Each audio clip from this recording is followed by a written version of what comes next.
Amém, meus irmãos, graça e paz, tudo bem? Tudo certo? Glória a Deus. Como é que foi a tua semana? Como é que foi o teu dia, né? Hoje a nossa escola de crescimento aí de volta, aonde nós falamos durante 5 semanas, foram 5 aulas, acredito eu, falamos sobre fé, né? E hoje nós entramos num outro assunto, que é a nossa herança em Cristo, que também está ligada à fé, né? Mas antes de começarmos, vamos orar? Pai, muito obrigado por esse tempo que teremos de conhecimento, de entrega, de presença do Senhor. Pai, eu clamo a Ti por cada vida que estará nos ouvindo, por cada homem, mulher, criança, jovem que estará nos ouvindo, Pai. Eu te peço que o Senhor possa abrir o nosso entendimento do céu, para que possamos juntos entender e viver aquilo que o Senhor tem para nós, em nome de Jesus. Amém. Amém, meus irmãos? Amém? Então vamos lá. Maldições em crentes. O que que você acha? Né? Uma pergunta que as pessoas fazem constantemente, né? Que muitos fazem, até já me perguntaram, se ainda existe maldição nesse tempo da graça. Olha só, obviamente nós somos abençoados com toda sorte de bênção espiritual, mas será que um crente ele ainda pode passar por uma maldição? Olha só, Gálatas capítulo 1, Paulo ele é muito enfático naquilo que ele fala, que até ele se coloca nesse meio, que se ele não ele perverter o evangelho, ele sofrerá maldição, mas essa maldição é a maldição anátema, né? A maldição do novo convertido. Nesse contexto de Gálatas, como as pessoas estão como as pessoas estão pervertendo o evangelho, né? Vocês viram a pastora Eliane passar ali atrás, né? Amém? Introduzindo a lei a fim de se tornarem santos. Olha só, Gálatas capítulo 1, versículos 6 a 8, ele diz: admira-se que estejais passando tão depressa daquele que vos chamou na graça de Cristo, para outro evangelho, o qual não é outro senão que há alguns que vos perturbam e querem perverter o evangelho de Cristo, mas, ainda que nós, ou mesmo um anjo vindo do céu, vos pregue um evangelho que vá além do que vos tenho pregado, seja anátema. Seja anátema. Essa maldição, ela trata basicamente para pregadores, não é verdade? Ela trata basicamente para nós. Mas no momento em que eu compartilho a palavra com alguém, eu me torno um pregador. Você consegue entender isso? Eu não sou pastor. Você está aí e fala assim: ah, pastor, eu não sou pastor, mas eu compartilho a palavra com alguém. Quando você compartilha a palavra com alguém, naquele momento você está pregando a palavra. Então você traz sobre você também o efeito dessa maldição, se não abrir os olhos em relação ao que está fazendo. Olhando para tudo isso, nós podemos afirmar que existem sim algum tipo de maldição no Novo Testamento. Não as maldições hereditárias, como muitos falam, né? Mas a maldição mencionada em Gálatas, que talvez muitos esqueceram dessa maldição, mas ela ainda é real, né? Como pode um crente sofrer maldição, né? Paulo diz que a bênção é guardada exclusivamente para aqueles que possuem a mesma fé de Abraão. Ele não disse de fé em Abraão, mas a mesma que Abraão tinha. Olha só, quando Abraão creu em Deus, ele foi justificado. Isso foi exclusivamente por um motivo, pela fé. Por crer verdadeiramente, sem nenhuma obra de lei naquele instante. Ele foi creditado isso sobre ele por ele ser obediente, fiel a Deus. Olha só, o mesmo livro de Gálatas. Agora nós vamos lá no capítulo 3, no verso 8. Ora, tendo a Escritura previsto que Deus justificaria pela fé os gentios, pré-anunciou o evangelho a Abraão: em ti serão abençoados todos os povos, de modo que os da fé são abençoados como o crente Abraão. Os da fé que são abençoados, mas o que é ser da fé na realidade? No contexto de Gálatas, ser da fé é crer da mesma forma que Abraão creu, ou seja, crer na justificação vinda pela fé. A Bíblia fala em Romanos 3:23 que todos pecaram e destituídos estão da glória de Deus, mas justificados por Cristo Jesus, mas só é justificado por Cristo por aquele que acredita em Cristo Jesus. Você entende isso? Você consegue entender? Abraão, né, ele foi chamado amigo de Deus, ele era rico, próspero, viveu quase 150 anos e ainda teve mais filhos no seu segundo casamento com Quetura, né? Ter a bênção e o favor de Deus é a coisa mais importante da minha e da sua vida. É a coisa mais importante. Quando nós somos abençoados, ninguém pode nos resistir. Quando eu falo ninguém, eu falo de obras do inimigo, de atitudes do inimigo, né? De posturas do inimigo. Assim, nós precisamos entender a vontade de Deus para nós é que nós sejamos abençoados. Se deliberadamente nós resolvemos ainda viver segundo o padrão da lei, então a maldição vem sobre nós. Porque se nós vivemos segundo o padrão da lei, nós vivemos a meritocracia. E isso foi abolido com a vinda de Jesus. Não é que Deus nos amaldiçoa, precisa ficar claro isso, né? Mas se decidirmos viver pela lei, nós devemos cumprir todos os mandamentos. Caso contrário, as maldições daqueles mandamentos virão sobre nós. Tiago diz que aquele que quebrar um único mandamento da lei é culpado de todos eles. Leia lá, Tiago 2,10.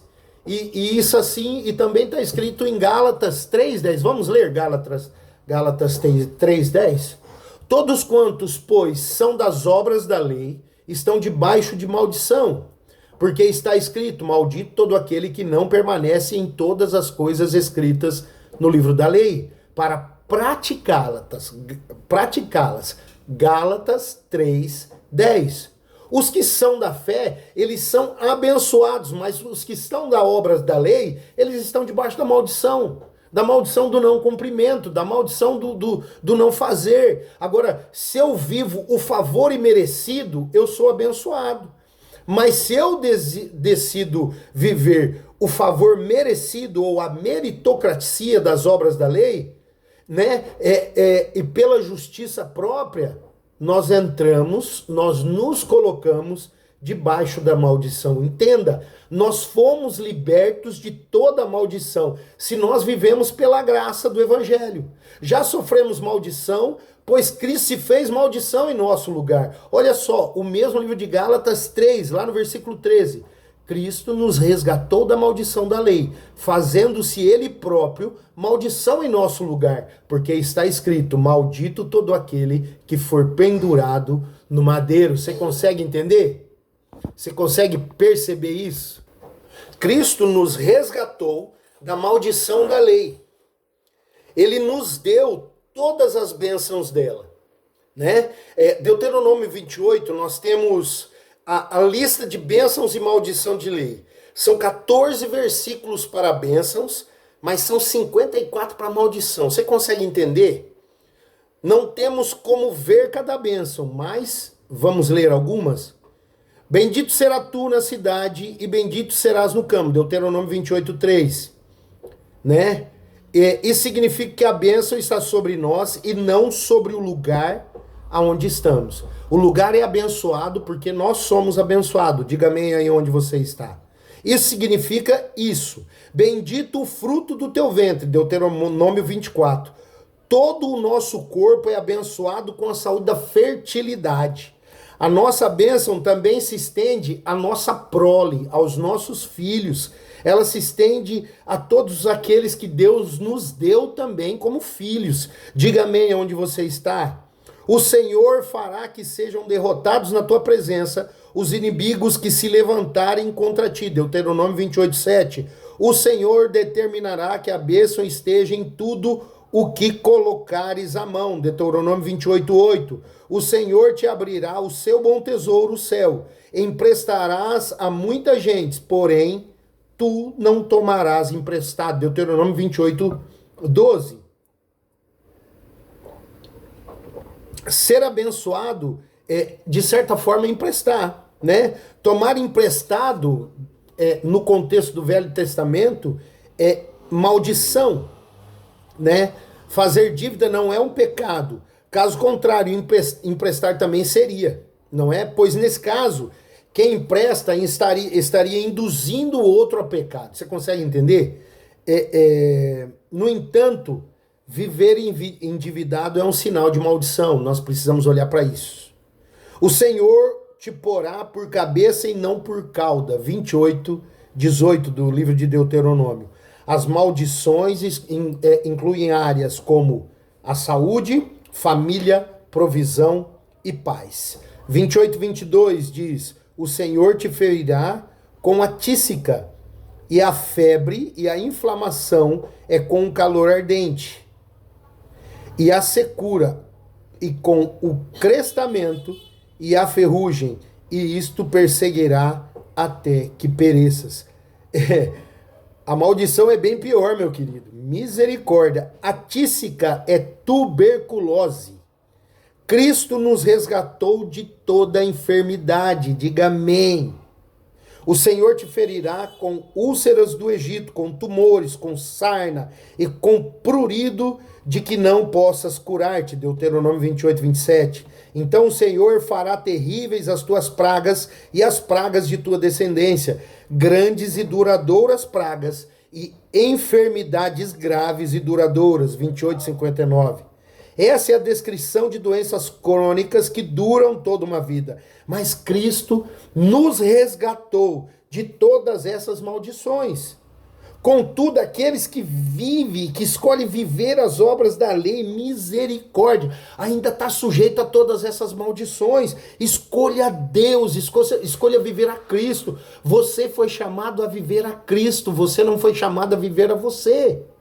Você foi chamado a viver aquilo que Cristo fez. Não é pela tua força, não é pela minha força, não é pelo teu saber, não é pelo meu saber, mas por tudo aquilo que Deus deixou para nós através de Cristo Jesus, o nosso remedor e salvador. Gerará filhos e filhas, porém não ficarão contigo, porque serão levados ao cativeiro. 28:41. Meu Deus, essas maldições eu vou falar para tu. O bagulho é louco. Você consegue entender? Ser levado cativo é estar presos. Ó, hoje em dia, meritocracia. Meritocracia. Deixa eu ajeitar aqui, porque o trem tá escorregando. Pera aí. Só um minutinho, por favor. Aí, ó. Glória a Deus. Meritocracia. O que é isso hoje? Cativo hoje. Drogas, preso por drogas, preso pelo alcoolismo, preso na prostituição. Tudo isso é maldição, meu parceiro. Mas nós fomos libertos dela. Diga amém. Com respeito à provisão, também havia maldições na lei. Olha isso. O estrangeiro que está no meio de ti se elevará mais e mais, e tu mais e mais descerá. E ele te emprestará a ti, porém tu não lhe emprestarás a ele. E ele será por cabeça, e tu serás por cauda. Consegue entender isso? Está conseguindo entender o que Deus está falando? Você está conseguindo que quando nós andamos com Cristo, nós fomos redimidos. Diga comigo, eu sou redimido de toda a maldição da lei. Agora diga amém. Diga amém. Diga amém onde você está. Você consegue entender isso? Se fez pobre por amor de nós. Jesus se fez pobre. A graça do Senhor Jesus Cristo é que, sendo rico, Jesus Cristo, sendo rico, se fez pobre por amor de nós.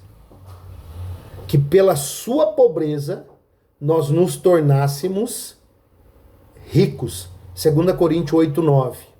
Deuteronômio 28 ainda fala mais um pouquinho aqui. O Senhor te fará voltar do Egito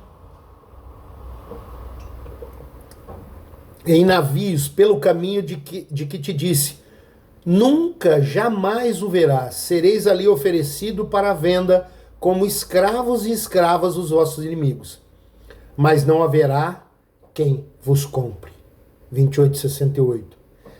Tudo isso significa que o Senhor não derramou seu sangue apenas para perdoar os pecados.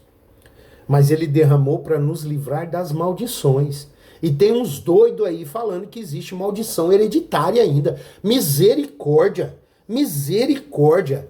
Gente, não pode um negócio desse. Não pode, não pode. Entenda, o próprio Jesus se fez maldição por nós. O próprio Jesus se fez maldição por mim e por você. Você entende? Toda vez que nós resolvemos nos relacionar com Deus na base da performance, na base da performance, eu estou falando para Deus que esse é o meu mérito, o mérito está nas minhas obras. Mas não está, meu irmão. O mérito está em Cristo Jesus. Nós nos sujeitamos às suas maldições se nós permanecemos à lei. Aí nós somos separados de Cristo. Aquele que vive as obras da lei, os mandamentos da lei, ele não vive Cristo. Não vive Cristo. Coloque isso no teu coração. Não vive Cristo. Me prove. Me prove então que ele vive Cristo. O próprio Jesus diz, eu não vim abolir, eu vim cumprir. Ou seja, toda a lei foi cumprida por Cristo Jesus. Não é que nós tenhamos que viver em libertinagem. Entenda o que eu estou querendo dizer. O que eu estou dizendo é que a graça nos libertou do peso da morte da lei. A graça nos libertou do peso da maldição da lei. Do peso da maldição da meritocracia. É disso que a graça nos libertou. Não significa que eu posso matar, roubar, que eu posso me prostituir, que eu posso cobiçar a mulher do irmão, que eu posso me deitar com a mulher de meu pai. Não é isso. Não significa isso. Significa que tudo isso agora eu faço por amor e não por obrigação. Não sou obrigado a cumprir, mas cumpro porque eu amo a Deus. Você consegue entender? Você consegue entender essa diferença? Meritocracia, eu só vou para o céu se eu fizer aquilo. Graça, eu vou para o céu porque alguém fez tudo por mim. Então eu faço por amor a ele. Graça é a nossa opção, a nossa escolha em obedecer. Isso é graça. Amém? Olha só, Gálatas 3, 11 e 12. É evidente que pela lei ninguém é justificado diante de Deus, porque o justo viverá pela fé. Ora, a lei não procede de fé, mas aquele que observa os seus preceitos, por eles viverá. Aquele que observa as suas regras, por ela vai viver. Ah, pastor, então eu posso escolher a não viver Cristo e viver a antiga aliança? Claro que pode, mas você já sabe. Se você deixar de fazer um, deixou todos. Nós lemos ali atrás. Se nós deixarmos de fazer um, deixamos de fazer todos. O justo vive pela fé. Olha só, todos os milagres do Senhor, eles foram feitos exclusivamente por um propósito, pela fé.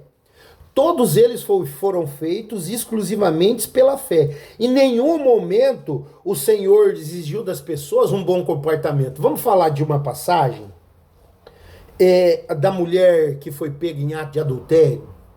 Olha só, quando Jesus estava ali, que ele questionou aqueles homens sobre se eles não tivessem fé, eles atirassem a primeira pedra. Você consegue entender comigo que ele, naquela hora, ele estava falando exatamente sobre lei? Os homens tinham, eles tinham autoridade para apedrejar aquela mulher? Claro que tinha. O Novo Testamento ainda não tinha acontecido. Jesus ainda não tinha morrido. Entenda, o Novo Testamento começa em Atos, não em Mateus. Começa em Atos.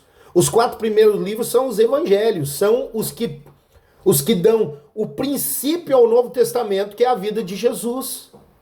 Então, naquele momento, eles tinham autoridade para matá-la? Claro que tinha. Eles viviam pela lei. Aquela mulher estava baseada na lei. Eles tinham. Porém, quando Jesus ele faz o questionamento, aquele que não tem pecado, que atire a primeira pedra. Ele falou diretamente sobre o que nós estamos falando de maldição. Se eles apedrejassem aquela mulher porque ela era uma pecadora, todos eles também teriam que ser apedrejados, porque todos tinham pecado. Jesus era o único sem pecado ali no meio. Jesus podia catar a pedra e falar, tome na fuça. Jesus podia, porque ele foi concebido sem pecado e viveu sem pecado. Você consegue entender isso? Jesus viveu sem pecado, então ele tinha autoridade. Aqueles homens, baseados na lei, também tinham, mas eles não tinham autoridade espiritual. Por quê? Porque eles iam cometer um ato que também eles precisavam passar por ele, que era o apedrejamento. Olha só isso que legal. Mateus 9:27, olha só o que está escrito. Partindo Jesus dali, seguiram-no 2 cegos clamando, tem compaixão de nós, filho de Davi. Tendo entrado em casa, aproximando-se os cegos, e Jesus lhe perguntou, credes que eu posso fazer isso? Respondeu-lhe, sim, Senhor. Então lhes tocou os olhos e dizendo-se, faça-se conforme a vossa fé. Você consegue entender isso?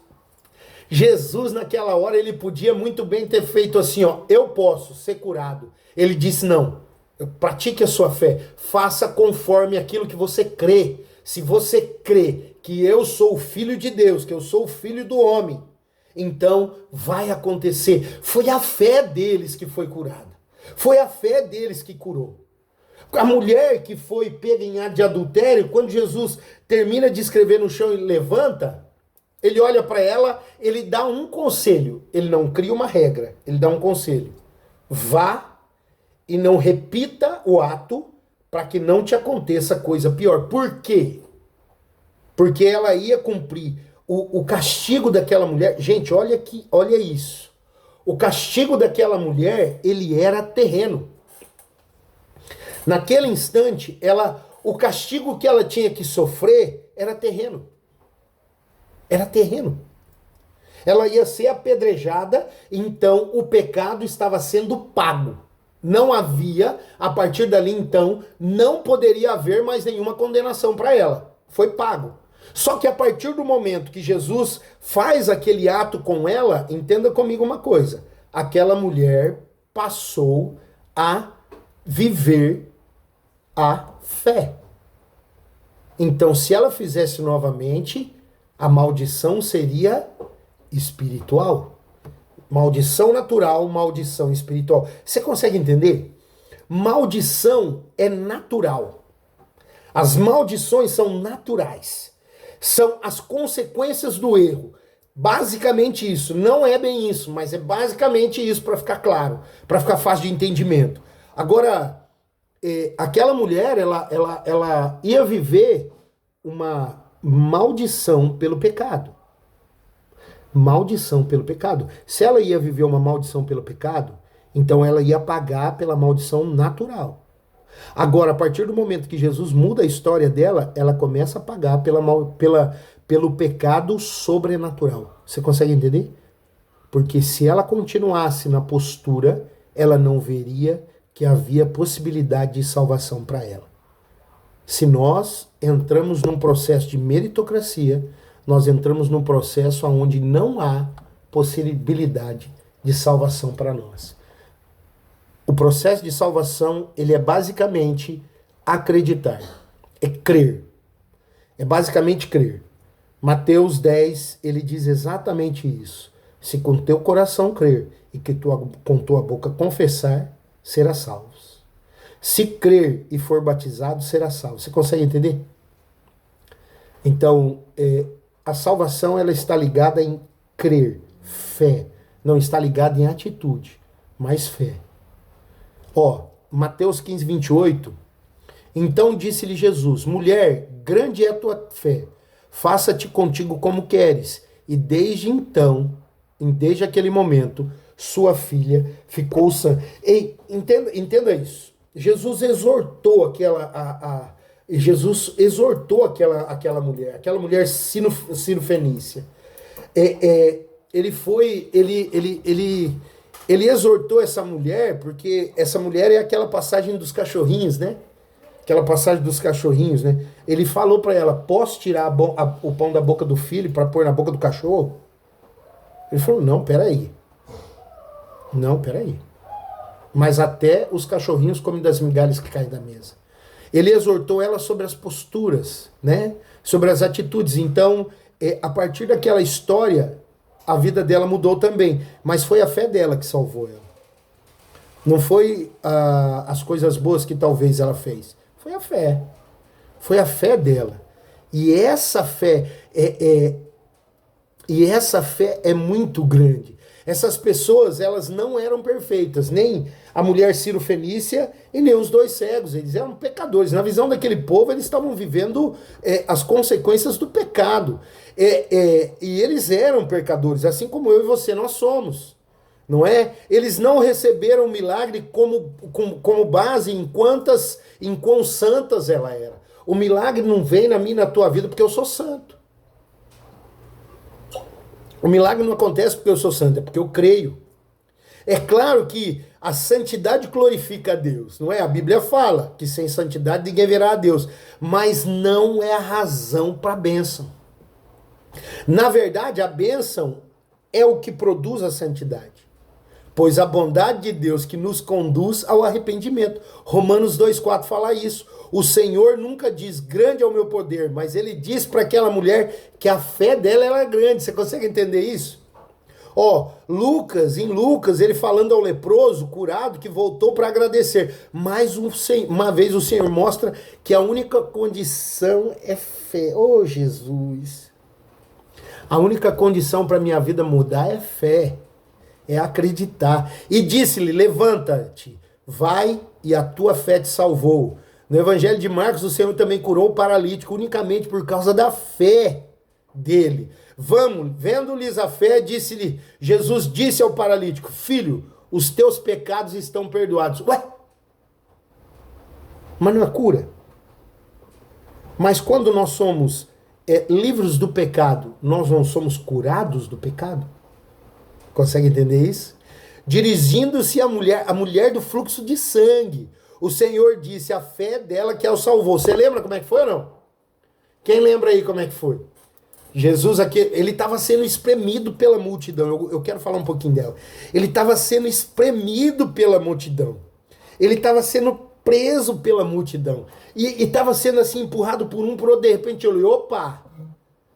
De mim saiu virtude, poder. Presta atenção nisso.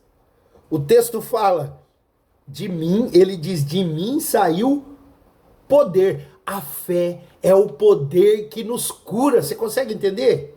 Não é maldição hereditária, não é por medo de maldição, mas é a fé que tudo já deu certo. Agora, infelizmente, tem gente ainda focado em performance. Focado em fazer as coisas por mérito. Eu quero ser, não, porque eu preciso ser honrado. Ei, dai honra quem tem honra. Quando você dá honra quem tem honra, você é honrado. Acredite nisso. Muitas pessoas vivem focado na performance, ao invés de apenas crer em Cristo. Na verdade, quanto mais nós olhamos para o que temos feito, menor é a nossa fé. Menor nós conseguimos ter fé. Mas quando entendemos que a justiça não é pela meritocracia, não é por eu ser bom, mas é porque Ele é bom e eu creio nisso, as coisas dão certo. Você consegue entender isso? Jesus, ele faz um paralelo da fé muito pequena. Lucas 17, 5 e 6. Ele diz assim: então disseram os apóstolos ao Senhor: aumenta-nos a fé.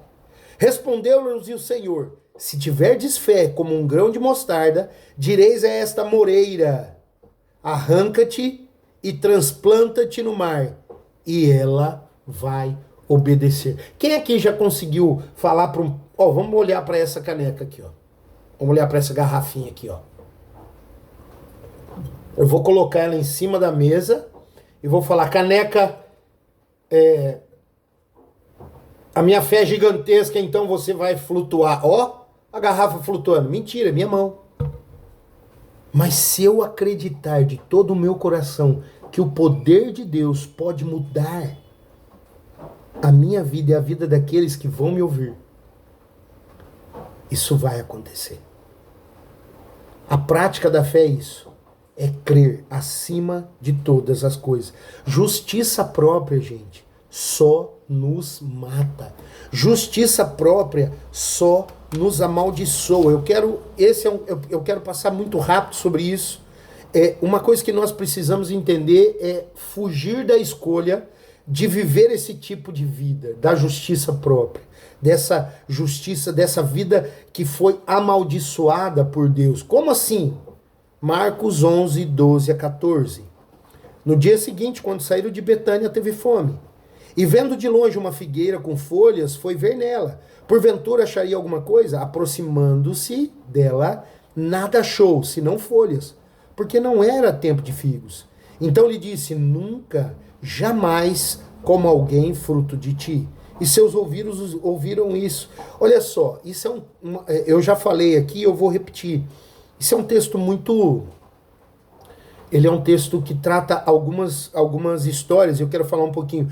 Em Israel, durante o inverno, as figueiras, elas perdiam todas as suas folhas. Porém, na primavera, as folhas brotavam novamente. E quando as folhas brotavam, todos sabiam que dentro de mais ou menos 6 semanas começava o tempo dos figos, né? O tempo dos figos estava chegando. Agora, no tempo em que as folhas brotavam, também botava figo temporão. Botava figo temporando. E por esses figos que o Senhor estava procurando. Mas se uma figueira não tem esses primeiros figos temporões, isso demonstra que depois de 6 semanas ela também não vai dar. Ou seja, ela já está morta. Ela é a tal da figueira frondosa que a gente fala, né? A figueira bonita, sabe aquela coisa bem bonita e por trás é uma desgrama só? É mais ou menos isso, né? As folhas da figueira, o que representa? Para compreendermos melhor isso, nós precisamos voltar ao princípio, né? A primeira menção. As folhas da figueira foram mencionadas pela primeira vez quando Adão e Eva tentaram fazer cintas para si. Vocês lembram? Gênesis 3:7? Adão fez para Adão e Eva, fizeram roupa de figos. Elas simbolizam o quê? A obra humana. Né? Elas simbolizam assim, ó. Vamos pegar um paralelo aqui.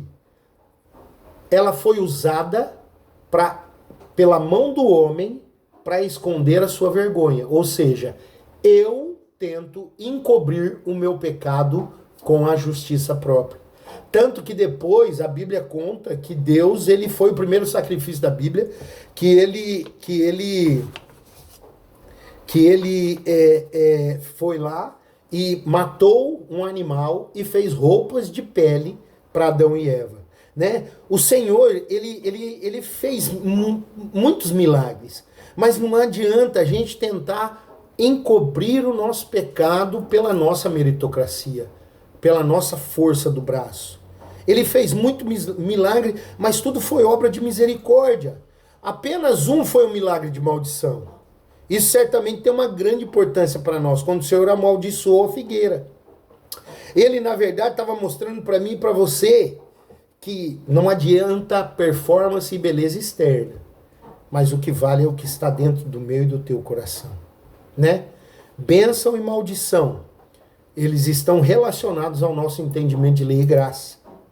Depois que somos justificados pela fé, nós podemos viver, sim, como vencedores ou derrotados.